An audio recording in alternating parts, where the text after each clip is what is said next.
ہم وطن یہ ہندوستان ہمارا. حضرات، اس ملک ہندوستان میں رہنے والوں کے لیے دو بہت ہی مخصوص دن ہیں، ایک 26 جنوری اور دوسرا 15 اگست. 26 جنوری 1950 میں ہمارا ملک ہندوستان ایک جمہوری ملک میں بدلا گیا اور اس ملک میں آئین نافذ ہوئے. یہی وجہ ہے کہ ہم ہندوستانی ہر برس کے 26 جنوری کو یوم جمہوریہ کے طور پر مناتے ہیں.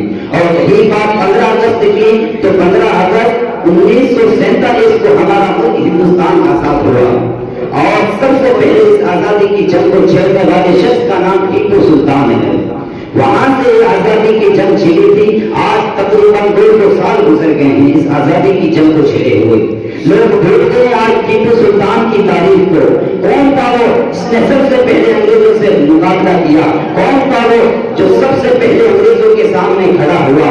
اور ٹیپو سلطان کے بعد 1857 میں ملک ہندوستان میں ایک بہت بڑا انقلاب آیا تھا. یعنی 1947 سے 90 سال پہلے. اس کا مطلب ہوا کہ 90 سال پہلے آزادی کی جنگ شروع ہوئی اور 90 سال کی محنت کے بعد اس ملک ہندوستان کو یہ پھل ملا.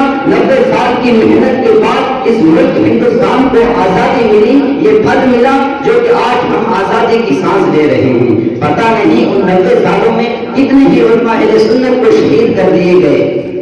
روایتوں میں آج بھی موجود ہے کہ ان 90 سالوں میں تقریباً 30,000 علماء اہل سنت قتل کر دیے گئے، 30,000 علماء اہل سنت شہید کر دیے گئے. اور دلی کی جامع مسجد آج بھی گواہ ہے کہ دلی کی جامع مسجد سے لے کر کشمیر تک کوئی درخت ایسا نہیں تھا جس پر عالم دین کی لاش نہ ہو، بلکہ ہر درخت پر ایک عالم دین کی لاش کو لٹکا دیا گیا تھا.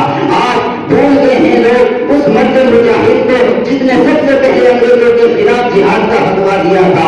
آج بھول گئے ہیں لوگ اس مرد مجاہد کو جس نے سب سے پہلے لوگوں کو جنگ آزادی کے لیے تیار کیا تھا. وہ شخص جس نے سب سے پہلے انگریزوں کے خلاف جہاد کا فتویٰ دیا تھا وہ کوئی اور شخص نہیں بلکہ ہمارا ہی بندہ بدر جلیل علامہ فضل حق خیر آبادی ہے. اور میں کہتا ہوں کہ ہم اس ملک ہندوستان میں رہتے ہیں، ہمیں چاہیے کہ اس ملک ہندوستان کے ساتھ وفاداری کریں. اور اگر کوئی اس ملک سے غداری کرتا ہے، اس ملک سے بغاوت کرتا ہے تو ہمیں چاہیے کہ اس کی حمایت نہ کریں، اس لیے کہ یہ ملک ہندوستان ہمارا ہے اور اس ملک سے وفاداری کرنا ہمارے بزرگوں کی تعلیم ہے. کیونکہ اس ملک میں کسی کی عمارت ہوگی، کسی کی دکان ہوگی، کسی کا مکان ہوگا. ہمیں ناز ہے کہ اس ہندوستان میں ہمارا قریب نواز ہے، اس ہندوستان میں ہمارا نظام الدین ہے، اس ہندوستان میں ہمارا صابر کبیر ہے، اس ہندوستان میں ہمارا مخدوم سنہ ہے. اس لیے اگر کوئی اس ملک سے غداری کرتا ہے، اس ملک سے بغاوت کرتا ہے تو وہ ہندوستان سے بعد میں بغاوت کرتا ہے، پہلے میرے قریب نواز سے بغاوت کرتا ہے. اور قریب نواز سے بغاوت کرنے والے کو ہم جوتے کی نوک پر مار دیں، کیونکہ صوفی تیار ہند میں صوفی سماج چلتا ہے، اسی کے زیر اثر کام کاج چلتا ہے. ارے جناب، آپ کی سرکار تو گھڑی پہ گھڑی کی ہے، یہاں صدیوں سے میرے قریب نواز کا راج چلتا ہے.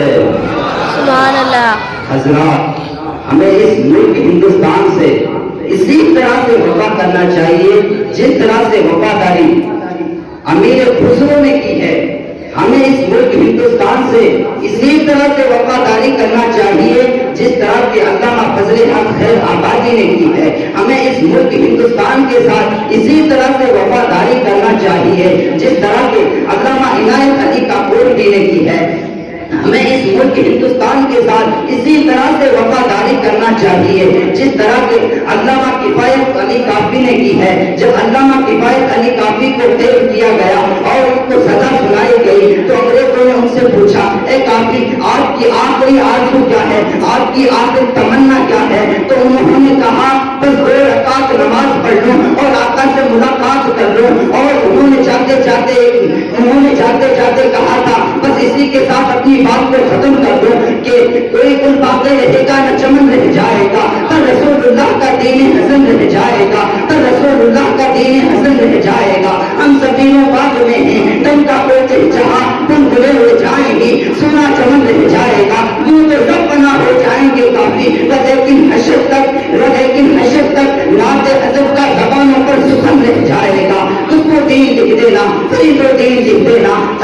یا میرے باری علاؤالدین لکھ دینا، جب اٹھاؤ میری میت کو تو یہ احسان کر دینا، میری پیشانی پہ یہ نام خواجہ معین الدین لکھ دینا۔ استغفر اللہ ربی من کل ذنب واتوب الیہ، لا الہ الا اللہ محمد رسول اللہ، وآخر دعوانا الحمد للہ رب العالمین۔